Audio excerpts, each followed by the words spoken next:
Snow falls steadily on the desolate highway, each flake catching the headlights of a modest sedan cutting through the white landscape. The windshield wipers work overtime against the relentless winter storm, their rhythmic beating almost hypnotic against the backdrop of Christmas carols crackling through the radio. The storm has been relentless for the past 100 miles, turning what should have been an 8-hour drive into an 11-hour odyssey of white-knuckle determination and stubborn hope. Inside the car, Martha Wilson grips the steering wheel with the kind of determination that comes from years of disappointment and the fragile hope of redemption. At 68, she carries herself with a dignity that her simple wool coat and modest circumstances cannot diminish. Her silver hair is perfectly arranged despite the long journey, styled in the same elegant chignon she has worn for decades, and her eyes, though tired from 11 hours of driving through increasingly treacherous conditions, sparkle with an anticipation that she's afraid to examine too closely for fear it might disappear. The back seat is filled with carefully wrapped presents, each one bearing handwritten tags in Martha's elegant script, for Emma, with all my love, Grandma Martha, and for Tyler, my precious grandson. These gifts represent months of planning, weeks of shopping in stores where she felt awkward and out of place among young mothers buying for children they see every day, and years of dreams about grandchildren she has never been allowed to meet. There's a dollhouse for Emma that Martha assembled herself in her small Boston apartment, working late into the night with the instruction manual spread across her kitchen table. For Tyler, there's a set of building blocks and picture books about dinosaurs, chosen because she remembered James's own childhood fascination with prehistoric creatures. Just a few more hours, Martha, she whispers to herself, checking the GPS display that reads destination, 2.5 miles. Her voice catches slightly, betraying the emotion she's been holding back for the entire journey. He called. He actually called. The memory floods back with startling clarity, every detail preserved with the precision that only comes from moments that change everything. 1 week ago, she had been sitting in her modest Boston apartment, surrounded by photographs of James at every stage of his life. From the chubby-cheeked toddler taking his first steps to the proud college graduate in cap and gown, from the serious young businessman in his first job to the devoted father she had only seen in stolen glimpses on social media before Caroline's privacy settings had blocked even those small windows into their lives. The apartment had been quiet, as it had been for 3 long years since James stopped returning her calls and her letters began coming back marked "Return to Sender." She had been reading, trying to lose herself in a novel about family reconciliation that felt too close to her own reality, when the phone rang. The sound had startled her so much that she knocked over her teacup, sending Earl Grey cascading across the coffee table and onto the carpet she couldn't afford to replace. She had rushed to answer it, her heart pounding with the irrational hope that somehow, miraculously, it might be him. How many times had she imagined this moment? How many conversations had she rehearsed in her mind, preparing for the day when her son might finally call? "Hello," she had answered, trying to keep the desperation from her voice, trying to sound casual and composed despite the fact that her hands were shaking so badly she could barely hold the phone. "Mom? It's James." The voice was hesitant, uncertain, older than she remembered, but unmistakably her son's. The voice that had once called for her in the middle of the night during thunderstorms, that had proudly recited school plays and asked for help with homework and told her he loved her every night before bed. Martha's hand had trembled as she gripped the phone, afraid that if she moved too suddenly or breathed too loudly, this might all turn out to be a dream, another one of the cruel fantasies her lonely mind had conjured to ease the ache of missing him. "James? Oh my God, James. I know it's been a long time. But Caroline and we'd like you to come for Christmas. If you want to." His voice carried an odd formality, as if he were speaking to a distant acquaintance rather than the woman who had given birth to him, who had raised him alone after his father's death, who had sacrificed everything to ensure he had every opportunity in life. Tears had streamed down her face as she struggled to find words. 3 years of silence, 3 years of returned letters and ignored phone calls, 3 years of wondering what she had done wrong, and now this invitation that felt like a miracle and a trap all at once. Of course I want to. Of course. Great. We'll see you Christmas Day. Around dinner time? There had been something in his tone, a distance that should have warned her, but she had been too overwhelmed with joy to notice the subtle signs that all was not as it seemed. I'll be there. I love you, son. The words had come out in a rush, 3 years of unexpressed love pouring through the phone lines. There had been a pause, a hesitation that she would later recognize as significant, before James replied, "See you then, Mom." Now, as Martha's car pulls up to an impressive two-story home in an upscale San Diego neighborhood, she allows herself to believe that the 3-year silence is finally over. The house is everything she had imagined and more, a testament to James's success and Caroline's impeccable taste. The perfectly manicured lawn looks like something from a magazine, not a single blade of grass out of place despite the December chill. Expensive cars sit in the circular driveway like sleeping luxury beasts, and through the large bay windows, a magnificent Christmas tree glitters with ornaments that probably cost more than her monthly pension. The neighborhood itself speaks of wealth and status, with houses that seem to compete with each other for grandeur and exclusivity. This is the world Caroline had pulled James into, a world where Martha's modest background and simple lifestyle would stand out like a weed in a perfect garden. But James had invited her, she reminds herself. Her son wants her here. She sits in her car for a moment, gathering courage and checking her reflection in the rearview mirror. Her hands smooth her silver hair, and she adjusts her coat, wanting to look her best for this reunion she has dreamed about for so long. She had chosen her outfit carefully, a navy blue dress that James had once complimented, paired with her grandmother's pearls and the coat she had worn to his wedding 7 years ago. Everything about her appearance had been calculated to remind him of better times, happier times when they were still a family. You can do this, she tells herself firmly, her voice sounding strange in the confines of the car. It's Christmas. Family Christmas. Inside the house, James Wilson sits at an elaborate dining table that could seat 12 but tonight accommodates only 4. At 47, James still carries the handsome features that made Martha so proud, but there's a weariness around his eyes that wasn't there in the last photographs she has of him. His dark hair is starting to show silver at the temples, and there are lines around his mouth that speak of stress and disappointment. He wears an expensive sweater that Caroline undoubtedly chose for him, and his posture suggests someone who has learned to be careful with his words and reactions. Across from him sits Caroline, 42, and immaculately put together even on Christmas Day. Her blonde hair is perfectly styled, her makeup flawless despite the fact that it's supposedly a casual family holiday. She wears an expensive cocktail dress in deep red, as if they're entertaining dignitaries rather than having a family holiday. Everything about Caroline is calculated for effect. From her manicured nails to her designer jewelry to the way she holds her wine glass as if posing for a photographer. The dining room itself is a study in expensive good taste, with a crystal chandelier that throws prismatic light across the walls and a table set with china that probably cost more than Martha's car. Fresh flowers arranged by a professional florist serve as the centerpiece, and candles flicker in silver holders that catch the light and scatter it like stars. Emma and Tyler, 7 and 5 respectively, play quietly in the adjacent living room with new Christmas toys that already litter the expensive carpet. Emma, with her father's dark hair and serious expression, builds elaborate structures with a new Lego set, while Tyler, blonde like his mother but with James's gentle eyes, pages through a picture book about superheroes.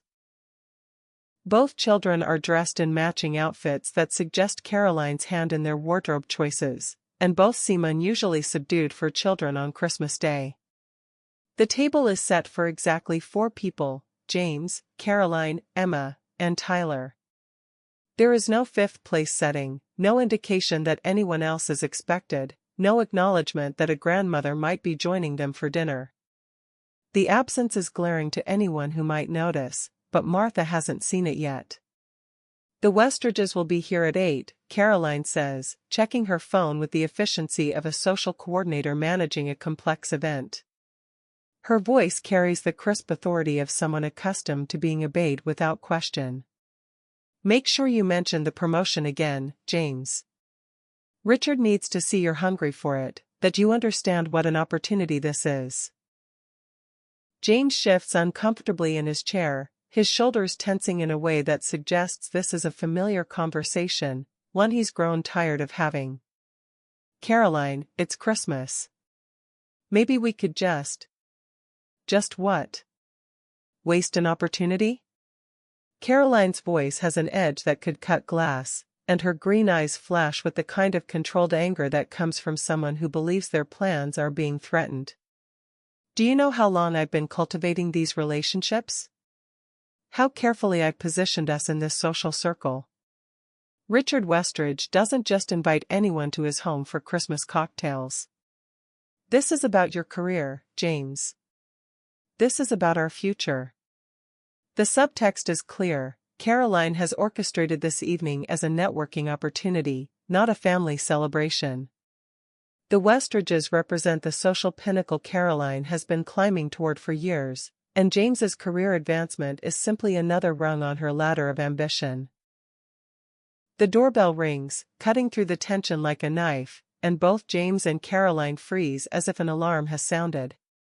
Caroline's eyes narrow, and she leans toward James with the urgency of a general issuing battle orders to a soldier who might not have the stomach for what's coming. They're early, she whispers harshly, though she knows perfectly well who's at the door. James, go tell her to wait in the car. We'll deal with this after the Westridges leave. Caroline, that's my mother. James's voice carries a note of protest, but it's weak, the sound of a man who has learned that resistance is often futile and always costly.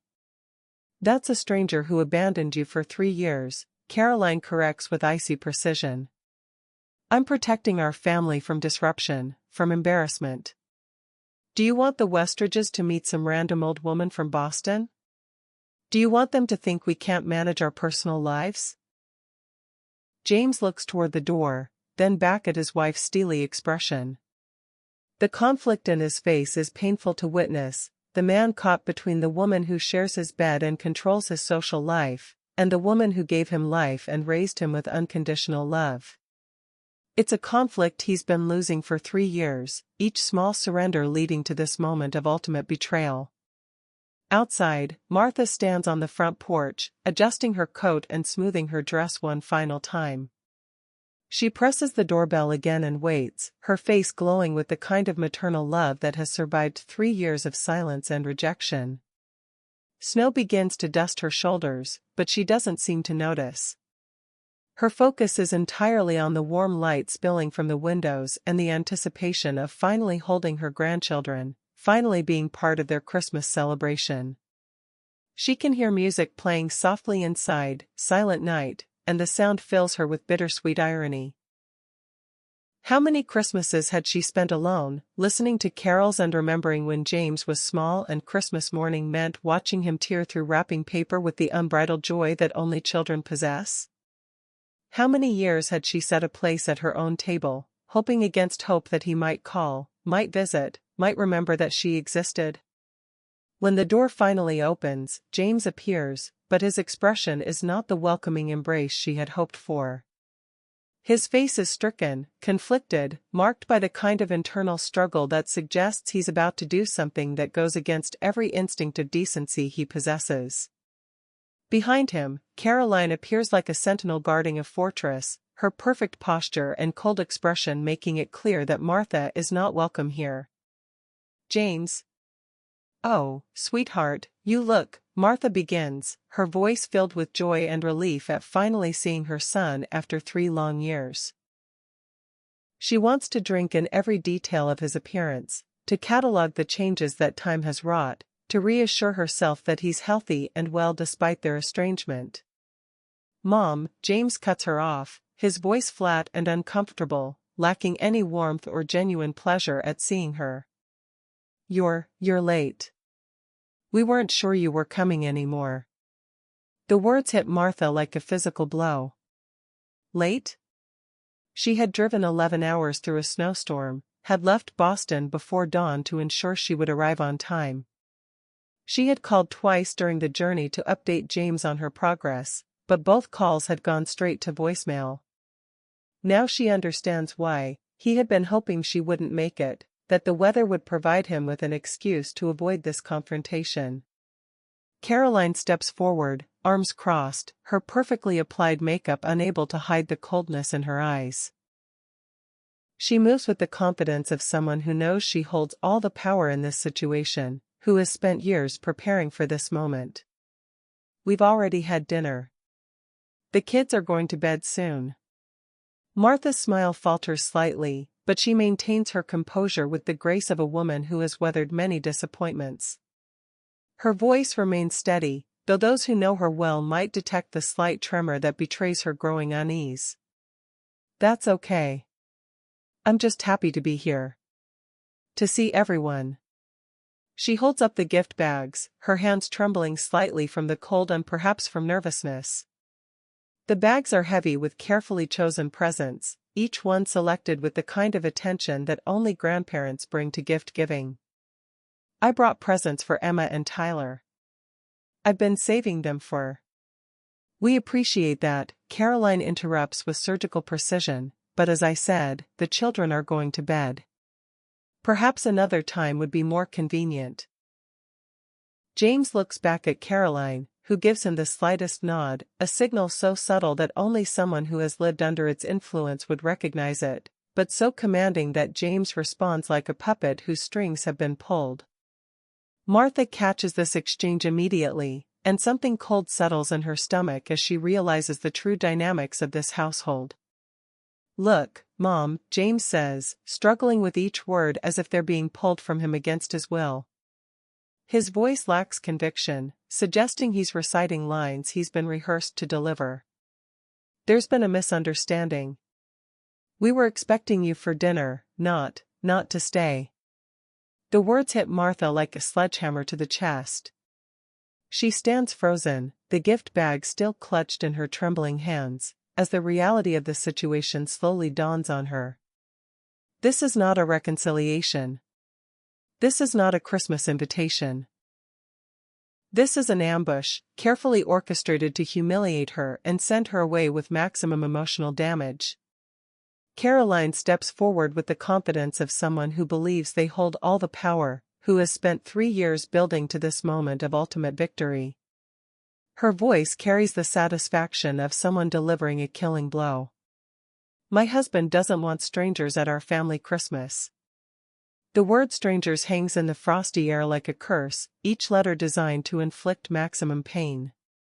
Martha feels the word enter her chest like a blade, cutting through 3 years of hope and decades of maternal love. She looks at her son, searching his face for any sign of the little boy who used to run to her with scraped knees and broken toys, trusting her to make everything better. Strangers, she whispers, her voice barely audible above the winter wind. The word tastes bitter in her mouth, foreign and impossible. James. I'm your mother.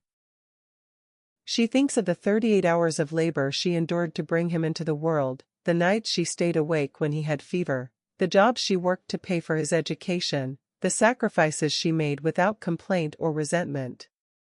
She thinks of the bedtime stories and homework help, the birthday parties and Christmas mornings, the pride she felt at his graduation and wedding. All of it reduced to this single, devastating word, stranger. It's been 3 years, Mom, James says, as if this simple fact explains everything, justifies everything. His voice carries a note of rehearsed finality, as if Caroline has coached him on exactly what to say and how to say it. Things change. People change. Martha stands there in the falling snow, trying to understand what terrible crime she has committed to warrant such cruelty. The memory of James as a little boy flashes through her mind with heartbreaking clarity. How he used to run to her with treasures he'd found in the garden, declaring that ordinary dandelions were the most beautiful flowers in the world. How she had worked 3 jobs after his father died, coming home exhausted but always finding energy to help with homework or read bedtime stories. How she had sat up countless nights helping him with college applications, believing that education was the key to a better life than she could provide. She remembers the day he graduated from college, how proud she had been when he walked across that stage. She had been a single mother working multiple jobs, but she had never missed a parent-teacher conference, a school play, or a soccer game. She had been there for every triumph and setback, every milestone and crisis. And now she is a stranger. "What did I do?" she asks quietly, the question directed as much to the universe as to her son. "What terrible thing did I do to deserve this?" The question hangs in the cold air, unanswered and perhaps unanswerable. James's face has become a mask she cannot read, her son, yet not her son. The man standing before her bears her child's features but lacks his heart, his compassion, his fundamental decency. Caroline's triumphant smile grows wider as she prepares to deliver the final blow, to complete the destruction she has been orchestrating for 3 years. Her voice drips with satisfaction as she speaks the words that will send Martha back into the wilderness of isolation and grief. "I think it's time for you to go," Caroline says, her voice carrying the authority of someone who has won a war and is now dictating terms of surrender. The door closes. Not slammed in anger, but closed with the cold finality of a tomb being sealed. The sound echoes in Martha's ears like a gunshot, marking the end of her relationship with her son and the death of her dreams of being a grandmother. Martha stands alone on the porch, the cheerful Christmas wreath swaying mockingly in the December breeze, its red bough a stark contrast to the rejection she has just received. Snow continues to fall, covering her shoulders and hair with a cold shroud that matches the ice forming around her heart. Through the window, she catches a glimpse of Caroline's triumphant smile as she turns away from the door, victorious in her campaign to eliminate the competition for James's affection. But Martha also sees something else that makes her blood run cold, Caroline looking at a magazine open to a page featuring a magnificent historical mansion. Even from her position outside, Martha can make out the elegant script, Harrington House, San Diego's crown jewel. A bitter smile crosses Martha's face as understanding dawns.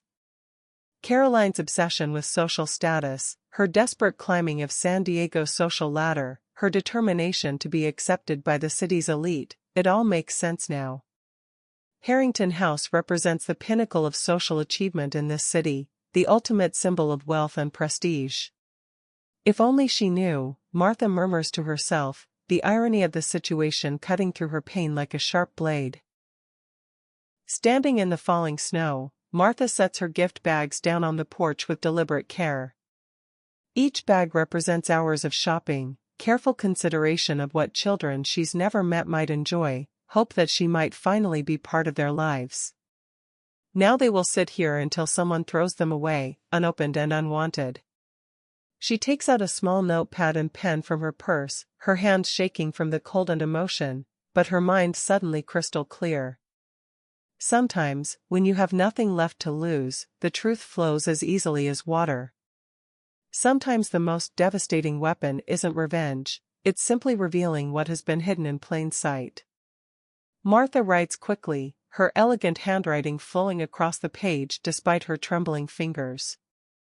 The words come easily, each sentence carrying the weight of years of careful observation and strategic patience.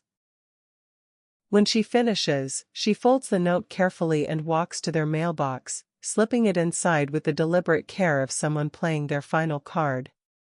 The note is brief but devastating.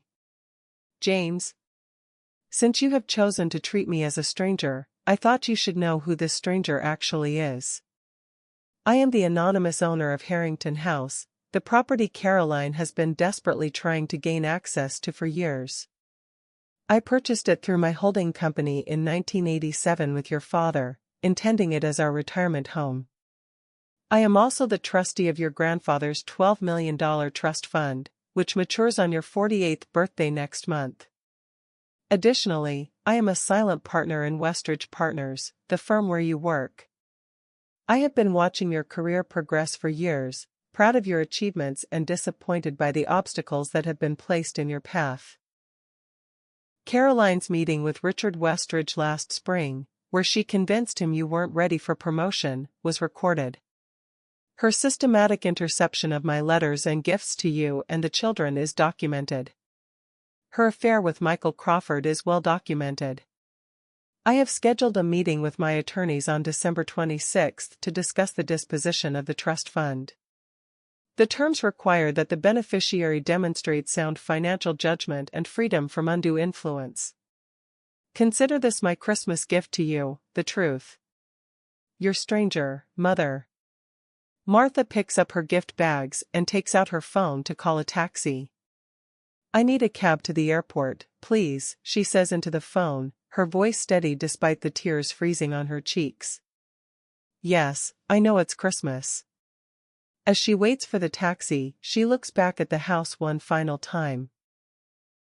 Through the window, she can see the family continuing their Christmas celebration as if nothing has happened, as if a 68-year-old woman isn't standing in their driveway with bags full of gifts for grandchildren she's never been allowed to meet. The taxi arrives within 20 minutes, the driver apologetic about the delay and the surcharge for Christmas Day service. Martha climbs into the back seat, finally allowing herself to feel the full weight of what has just happened. As they drive away through the falling snow, she doesn't look back. She has spent 3 years looking back, and it's time to face forward. The ride to the airport takes 45 minutes through increasingly heavy snow. The driver, a kind Pakistani man named Ahmed, tries to make conversation but quickly senses his passenger's need for silence. He adjusts his rearview mirror and sees an elderly woman sitting ramrod straight, staring out the window with the kind of contained grief that suggests a lifetime of disappointments. Flying back to family? He asks gently as they near the airport. I don't have family, Martha replies, her voice steady but hollow. Not anymore. Ahmed nods sadly, understanding more than he says. In his 10 years of driving taxi, he has transported many people running from pain, seeking escape in the anonymity of airports and the promise of distance. At the airport, Martha discovers that the next flight to Boston has been cancelled due to weather. She books a room at the airport hotel and settles in for what may be a long wait. The room is generic and sterile, but it's warm and private, and that's all she needs right now. 3 days later, Martha sits in her small but elegant Boston apartment, watching snow fall outside her window in patterns that remind her of the night she stood on James's porch. The apartment feels different now, smaller somehow, as if the walls have contracted around her diminished hopes. The photographs of James that once brought her comfort now seem like artifacts from an archaeological dig, evidence of a relationship that existed only in the past. Her phone has been ringing almost constantly for the past 24 hours. The display shows call after call from James, each one more desperate than the last. She counts them, 47 missed calls in the past day alone. Text messages flood in faster than she can read them. Mom, please call me. We need to talk. What did you mean in your note? Mom, this is serious. Please, Mom, I'm begging you. Caroline is going crazy. She's locked herself in the bathroom. Is it true about Harrington House? The trust fund, is that real? Mom, I need to understand what's happening. Martha doesn't move from her chair by the window. She simply watches the phone vibrate across her antique writing desk. The same desk where she had signed certain papers just last month, papers that would change everything. The desk had belonged to her grandmother, passed down through 3 generations of women who understood that sometimes the most powerful actions are taken in silence. Sometimes, silence speaks louder than words, she says to herself, remembering something her late husband used to say. And sometimes, the most devastating weapon isn't revenge, it's truth. On her refrigerator, held by a simple magnet shaped like a lobster, a souvenir from a Cape Cod vacation she and James had taken when he was 12, is a newspaper clipping that reads, "Harrington House, San Diego's crown jewel remains in private hands." The article speculates about the mysterious owner who has kept the mansion close to society for over a decade, turning down every offer to purchase and every request to host events. Martha had saved the clipping not out of pride, but as a reminder of the road not taken.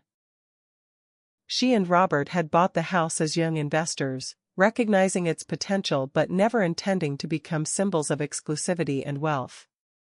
After Robert's death, she couldn't bear to live in the house they had planned to share in retirement, but she also couldn't bring herself to sell it. Instead, it had become a monument to might-have-beens, a beautiful shell waiting for a purpose.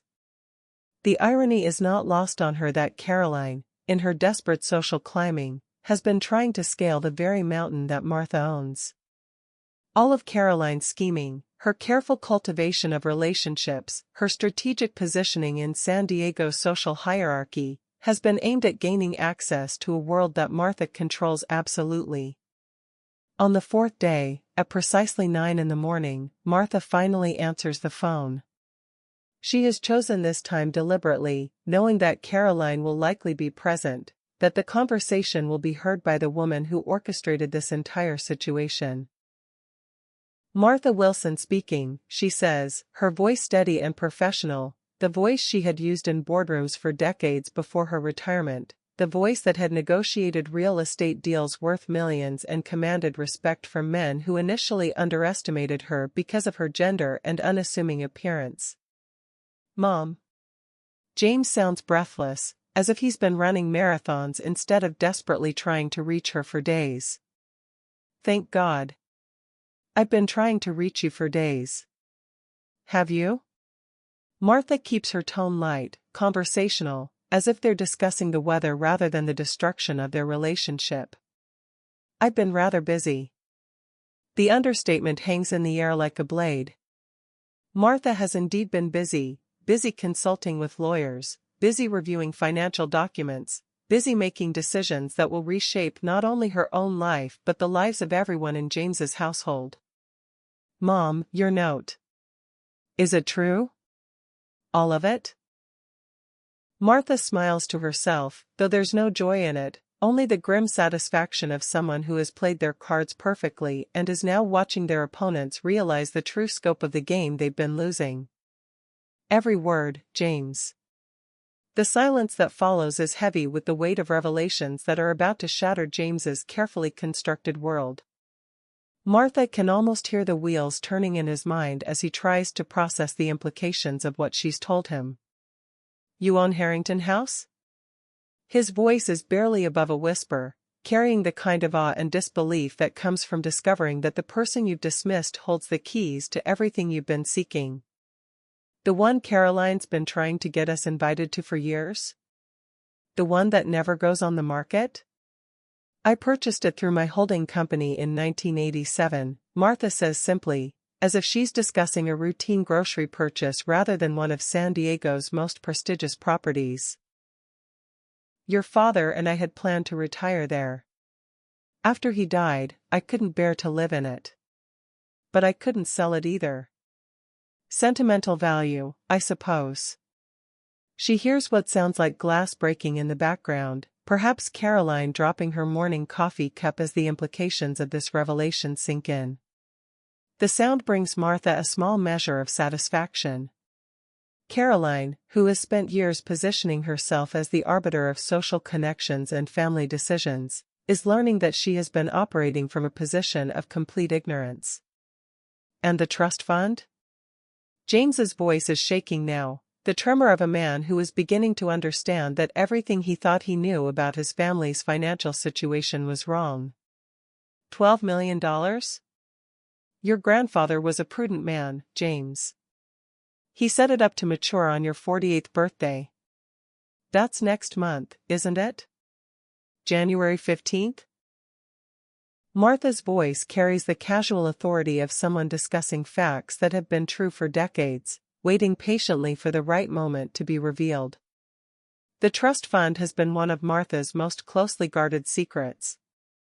Her father had been a successful businessman who believed in providing for future generations but also in ensuring that money didn't corrupt character. The fund had been designed to give James freedom and security in middle age, when he would be mature enough to handle wealth responsibly but young enough to enjoy its benefits. Is Caroline listening? Martha asks, though she already knows the answer. She can hear the muffled sounds of an argument in the background, Caroline's voice rising in panic as she realizes the magnitude of her miscalculation. Yes, James admits, his voice heavy with defeat and growing understanding. Hello, Caroline, Martha says pleasantly, as if they're meeting for tea rather than having a conversation that will destroy everything Caroline has worked to build. Her tone is warm, almost grandmotherly, which makes the content of her words even more devastating. Martha, Caroline's voice comes through tight and controlled, but Martha can hear the rage and fear simmering beneath the surface like magma ready to explode. There's clearly been a misunderstanding. James and I would love for you to come back and spend Christmas with us. The children have been asking about their grandmother. The lie is so transparent, so desperately obvious, that Martha nearly laughs. Children who have never met her, asking about a grandmother they've been told doesn't exist or doesn't care about them. The audacity of the statement reveals just how cornered Caroline feels. Children who have never met me asking about me? Martha's voice carries just a hint of amusement. How curious that they would ask about someone they've been told is a stranger. That's very kind, Martha continues, her voice maintaining its pleasant, conversational tone, but I'm afraid I have other plans. The truth is, Martha has no plans beyond sitting in her apartment and watching the snow fall. But she also has no intention of giving Caroline the satisfaction of knowing that her rejection has left Martha with nowhere to go and no one to see. Instead, she will maintain the fiction that her life is full and complete without them. What other plans? James asks desperately, the question revealing his growing panic as he begins to understand the true scope of what he may have lost. Mom, please. We need to talk about this face to face. About what exactly, James? About how you let your wife call me a stranger? Or about how she's been systematically sabotaging your career to keep you dependent on her family connections? Martha opens her laptop as she speaks, navigating to a folder filled with audio files, documents, and financial records, years of careful documentation compiled by investigators she had hired when James first stopped returning her calls. She had needed to understand what had changed, what had turned her loving son into someone who would shut her out of his life so completely. The investigation had been painful but thorough. Private investigators had documented Caroline's meetings with James's colleagues, her interference in his professional relationships, her strategic manipulation of social situations to maintain control over his career advancement. The recordings had been obtained legally, through contacts in the business community who had grown suspicious of Caroline's unusual level of involvement in her husband's professional life. Another silence falls, heavier than the first. When James speaks again, confusion has replaced desperation in his voice, the confusion of a man who is beginning to see the puppet strings that have been controlling his life. What are you talking about? The promotion at Westridge Partners last spring. The one you were passed over for. Did you know you were actually the board's first choice? Did you know Caroline met privately with Richard Westridge and convinced him you weren't ready? Martha clicks on an audio file, her fingers steady despite the weight of what she's about to reveal. The recording is crystal clear, Caroline's voice unmistakable as she systematically undermines her own husband's career prospects. I have the recording, James. Would you like to hear it? The threat hangs in the air like a sword. Martha doesn't need to play the recording, the knowledge that it exists is enough to shift the balance of power completely. Caroline, who has operated in shadows and whispers, suddenly finds herself exposed to the harsh light of documentation and evidence. In James's kitchen, Caroline has gone pale, backing toward the door like a cornered animal who has suddenly realized that the trap she thought she was setting has closed around her instead. James stares at his wife, seeing her perhaps for the first time without the filters of love and trust that had blinded him for so long. "This can't be true," James says into the phone, but his voice lacks conviction. As he speaks, memories are flooding back: Caroline's unusual interest in his work relationships, her strategic suggestions about career moves, her convenient absences during important professional conversations. Caroline wouldn't do that. Just like she wouldn't intercept my letters, my birthday cards to the children, the Christmas presents I send every year. Martha's voice remains gentle, but each word lands like a blow. "I have the tracking confirmations, James. Everything was delivered and signed for." Signed by Caroline. This revelation hits James like a physical blow. He thinks of all the times he had wondered why his mother never remembered birthdays, never sent holiday gifts, never seemed to acknowledge her grandchildren's existence. Caroline had explained it all so reasonably. Martha was bitter about the distance, resentful of Caroline's place in James's life, too proud to reach out and too stubborn to admit she missed them. "She said you never sent anything," James whispers, looking at his wife with dawning horror. The tracking confirmations show delivery dates and recipient signatures spanning 3 years, Martha continues relentlessly. Birthday gifts for Emma and Tyler, Christmas presents, Easter packages, back-to-school supplies. Every major holiday and milestone, James. I never stopped trying to be part of their lives. James feels his world tilting on its axis as he begins to understand the scope of Caroline's deception. How many lies had she told? How many opportunities for connection had she systematically destroyed? How many times had he defended Caroline's version of events, believing that his mother simply didn't care enough to maintain contact? The question struck me like a physical blow, Martha continues, her voice growing stronger with each revelation. Why now, indeed? Because I'd been a coward? Because I'd been afraid of losing you completely? I kept hoping, James, until 3 nights ago when you closed the door and called me a stranger. Mom, I'm so sorry, James begins, but Martha cuts him off with the authority of someone who has moved beyond apologies into the realm of consequences. I'm not looking for apologies, James. But I am the trustee of your grandfather's estate. I have certain responsibilities. The terms are clear. The beneficiary must demonstrate sound financial judgment. If I determine that the money would be subject to undue influence or mismanagement, I have the power to redirect it to charitable causes. The threat hangs in the air like a sword of Damocles. James grips the phone tighter, finally understanding the true stakes of this conversation. $12 million represents more than financial security. It represents freedom from the social climbing and status anxiety that has consumed his marriage, freedom to make choices based on his own values rather than Caroline's ambitions. You wouldn't do that, he says, but uncertainty colors his words. The woman on the phone sounds nothing like the vulnerable, lonely mother he had dismissed 3 days ago. This voice carries the authority of someone who has been making strategic decisions for decades, someone who understands power and isn't afraid to use it. Wouldn't I? 3 days ago, you called me a stranger. Why would a stranger leave you millions of dollars? The truth is undeniable, inescapable. James feels the ground shifting beneath his feet as everything he thought he knew about his family's financial situation begins to crumble. His mother isn't the abandoned, powerless woman Caroline had painted her as.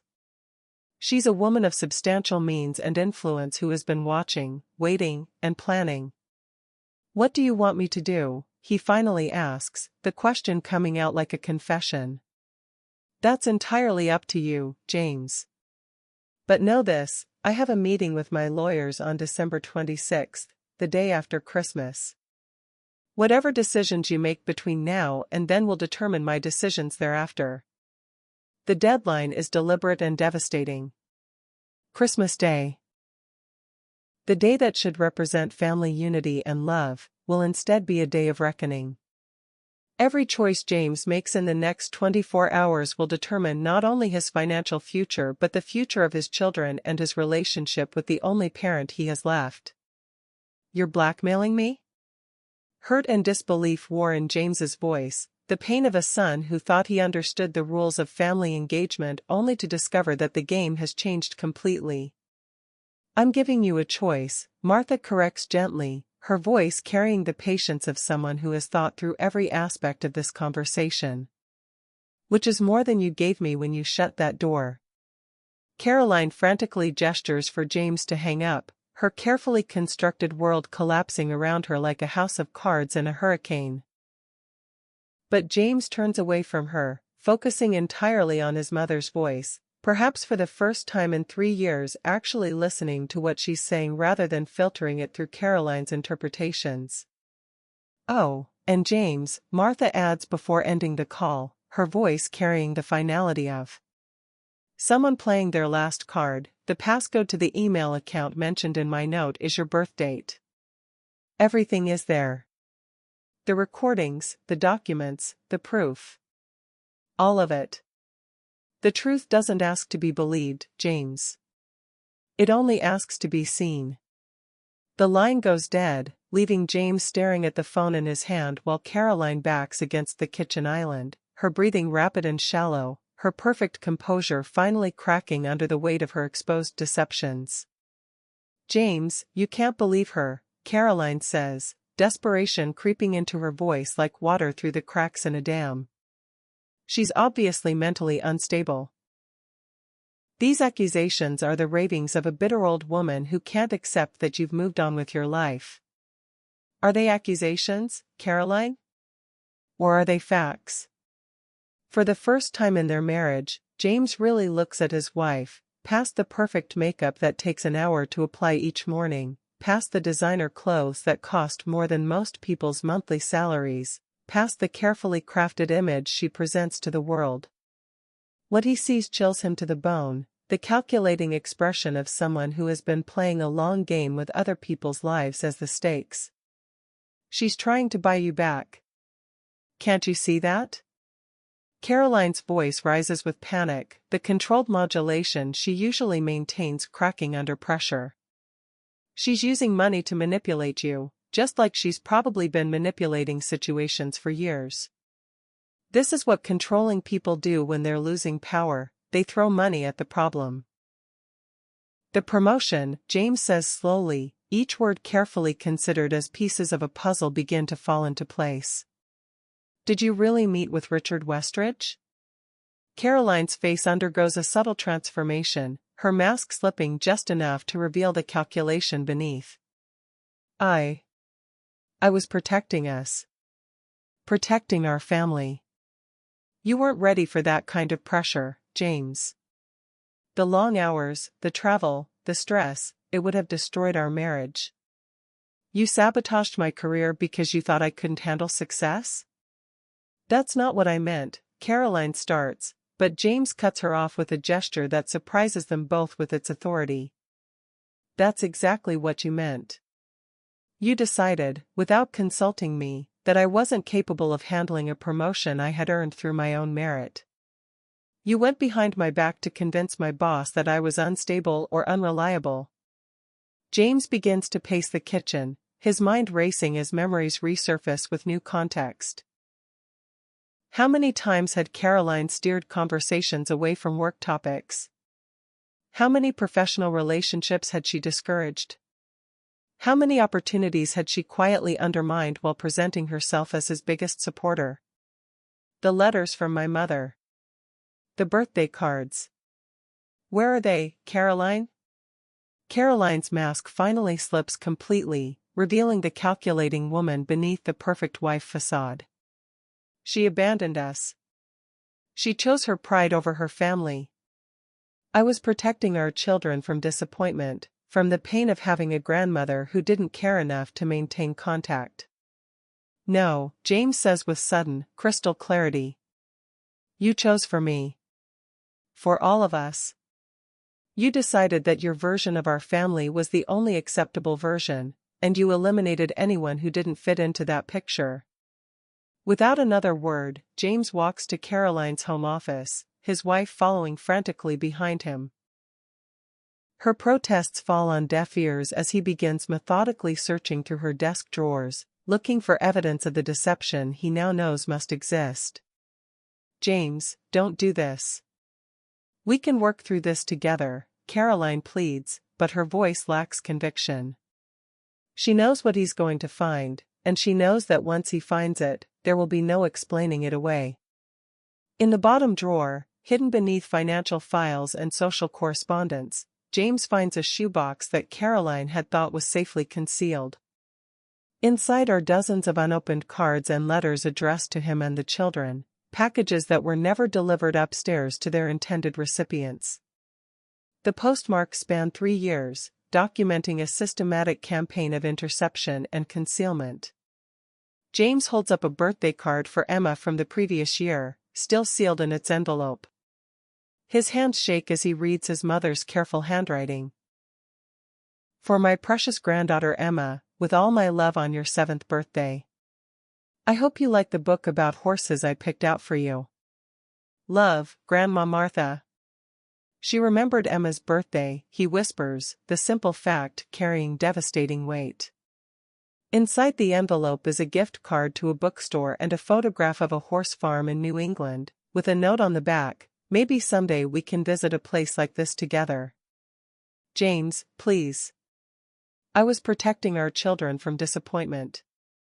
She never called, never tried to visit. Caroline's protests sound hollow even to her own ears.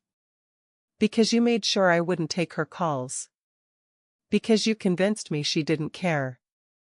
James continues searching through the box, finding Christmas presents that were never opened, Easter cards that were never delivered, school photos that were never acknowledged because they were never received.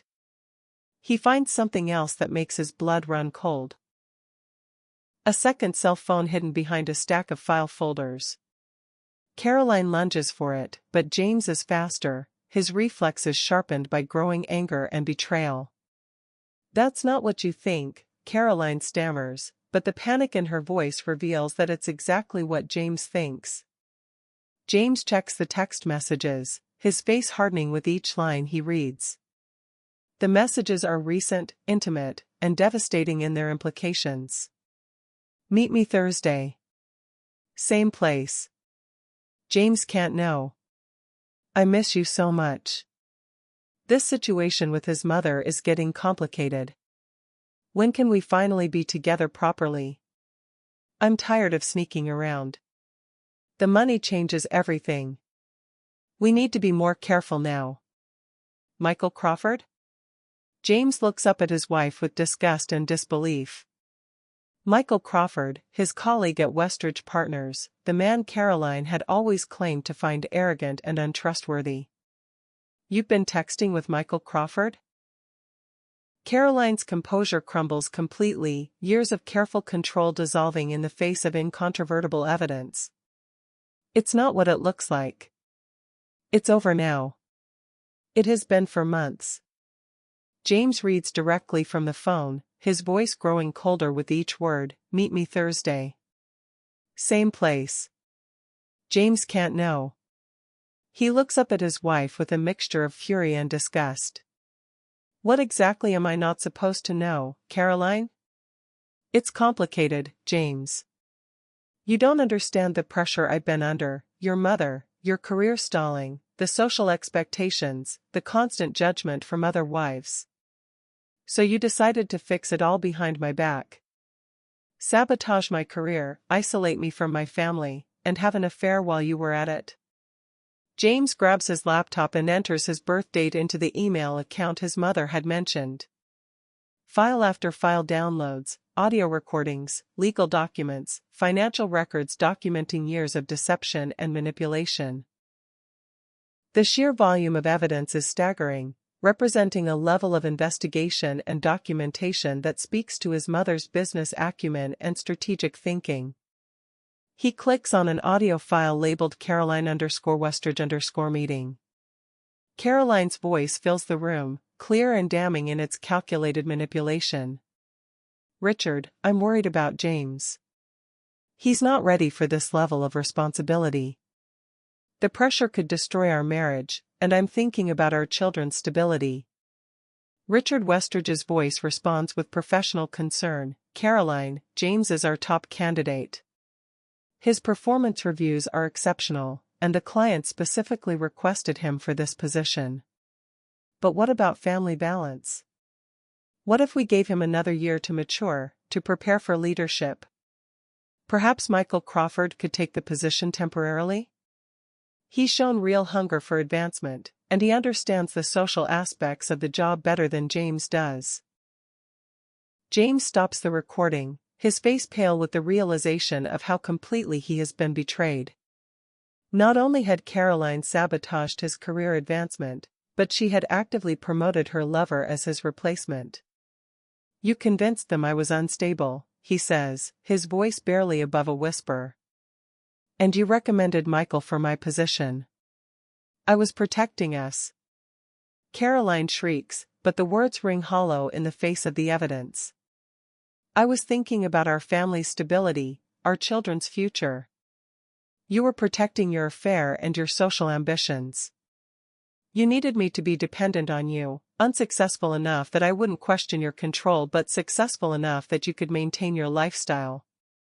James opens another file, detailed financial records showing systematic transfers from their joint account to Caroline's private account over the past 3 years. The amounts are small individually, 200 here, 500 there. But they add up to a staggering total. Nearly $100,000, Caroline. You've been stealing from us for years. That money was for emergencies, for the children's future, for household expenses you never bothered to track. Caroline's explanations grow more desperate and less coherent. For what? Your spa treatments with Michael? Hotel rooms for your affair? The jewelry you claimed was a gift from your sister? Emma and Tyler appear in the doorway, drawn by the raised voices and the tension that fills the house like smoke. Their innocent faces peer into the room where their world is being torn apart, their young minds trying to process the adult emotions they can feel but not understand. Daddy? Why are you yelling? Emma asks, her voice small and frightened, carrying the universal fear of children who sense that their secure world is crumbling. James immediately softens, kneeling to their level with the instinctive protectiveness of a father who would shield his children from pain even as his own world collapses. Hey, guys. Daddy and Mommy are just working some things out. Is Mommy in trouble?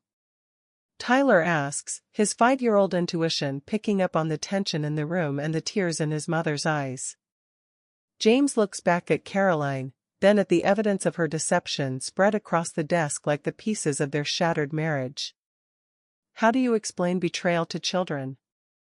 How do you help them understand that sometimes the people who are supposed to protect them make choices that hurt everyone? Sometimes, buddy, when people make mistakes, they have to face the consequences, James says gently, his voice carrying a sadness that the children can hear but not fully comprehend. Caroline makes one last desperate attempt to maintain control, her voice taking on the manipulative tone she's perfected over years of getting her way through emotional blackmail. James, think about what you're doing. Think about our family, our life together, everything we've built. Are you really going to throw it all away for a woman who's been absent for 3 years? The question reveals the depth of Caroline's self-deception.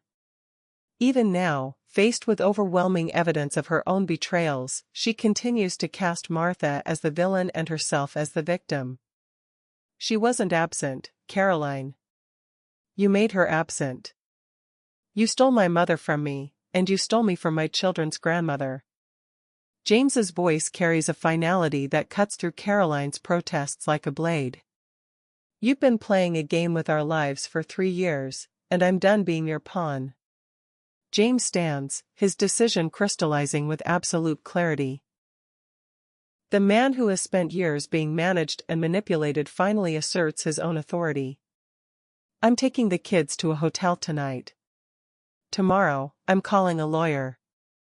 You can't do this. I'll fight you for custody. I'll take everything. Caroline's mask falls away completely, revealing the calculating woman who has been pulling strings behind the scenes for years.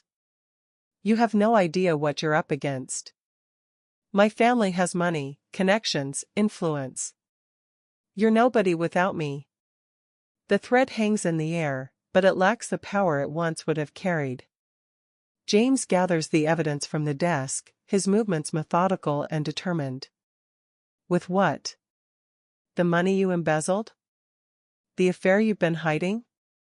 The lies you've told everyone, including your own children?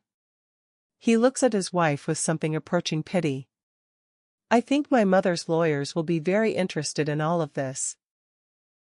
And something tells me that a woman who owns Harrington House and controls a $12 million trust fund has access to legal representation that makes your family's lawyers look like small-town ambulance chasers. 3 days later, James sits in first class on a plane bound for Boston, Emma and Tyler beside him, their faces pressed to the windows as they watch the clouds drift past below. The children have been told that they're going to visit their grandmother, a grandmother they've never met but who has been thinking about them every day of their lives.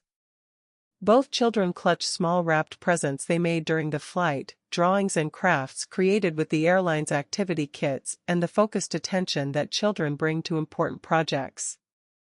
Emma has drawn a picture of a house with 4 stick figures holding hands, herself, Tyler, their father, and a woman with silver hair labeled Grandma Martha. Tyler has made a bracelet from colored beads, carefully choosing colors he thinks a grandmother might like. Daddy, will Grandma Martha like us? Tyler asks, his voice filled with the anxiety of a child meeting someone important for the first time. The question carries the weight of a 5-year-old's understanding that this meeting will somehow determine their future. She's going to love you both so much, James assures him, his own voice thick with emotion and anticipation. She's been waiting to meet you for your whole lives. The truth of this statement hits James with fresh force. While he and Caroline had been building their marriage and careers, his mother had been living in solitude, marking birthdays she couldn't celebrate, buying gifts she couldn't give, loving grandchildren she wasn't allowed to know. Why didn't we meet her before? Emma asks with the direct honesty that only children possess, the question that cuts straight to the heart of adult complications and motivations. James considers his answer carefully, wanting to be truthful without burdening them with the adult complications that have kept their family apart. How do you explain manipulation and emotional abuse to children? How do you help them understand that sometimes the people who claim to protect them are actually the source of the greatest harm? Sometimes grown-ups make mistakes that keep families apart, he says finally. But we're going to fix that now. At Boston Logan Airport, James emerges from the jetway with the children, scanning the crowded baggage claim area. His heart pounds with an anxiety he hasn't felt since his first job interview, mixed with the anticipation of a reunion he's not sure he deserves. After everything that has happened, after 3 years of silence and the cruelty of Christmas Eve, he's not sure he has the right to expect his mother's forgiveness. Then he spots her standing by the information desk, nervous but hopeful, wearing the same dignified expression he remembers from his childhood. Martha has dressed carefully for this meeting, in a blue dress he remembers her wearing to his college graduation years ago. The sight of her hits him like a physical blow. She looks older, smaller somehow, but her posture still carries the strength that carried them both through the difficult years after his father's death. For a moment, they simply look at each other across the crowded terminal, 2 people separated by 3 years of silence and misunderstanding, each uncertain of their reception. The bustle of holiday travelers continues around them, but for this moment, they exist in a bubble of possibility and fear. Then Emma breaks free from James's hand and runs toward Martha with the fearless enthusiasm that only children possess, her small legs carrying her across the polished floor with determined purpose. "Are you Grandma Martha?" she asks, looking up at Martha with curious brown eyes that mirror James's own. Martha kneels down to Emma's level, tears streaming down her face as she finally meets the granddaughter she has loved from afar for 7 years. The moment she has dreamed about, planned for, grieved. Expected. "Yes, sweetheart. I'm your Grandma Martha," she says, her voice breaking with emotion. "Daddy says you've been waiting to meet us forever," Emma announces with matter-of-fact innocence, the casual statement carrying devastating emotional weight. "Forever and a day, precious girl," Martha responds, her voice barely steady. She reaches out to touch Emma's face, marveling at the reality of her granddaughter after years of imagining this moment. Tyler approaches more shyly, offering Martha his wrapped present with the solemnity of a diplomat presenting credentials. "I made this for you on the airplane," he says, his voice soft but determined. Martha unwraps it carefully, treating the child's gift with the reverence usually reserved for priceless artifacts. Inside is a bracelet made from colored beads, each one carefully chosen and strung with 5-year-old fingers. It's imperfect and precious, the kind of gift that only grandchildren give. "It's the most beautiful thing I've ever seen," Martha says, and means every word. She slips the bracelet onto her wrist immediately, where it will remain for years to come. James approaches slowly, unsure of his reception after everything that has happened. The weight of his betrayal, his years of silence, the cruelty of Christmas Eve hangs between them like a wall that may be too high to climb. "Mom, he begins, but Martha stands and pulls him into a fierce embrace before he can finish the sentence. "You came back to me," she whispers against his shoulder, her voice carrying 3 years of loneliness and love. "I'm so sorry. For everything.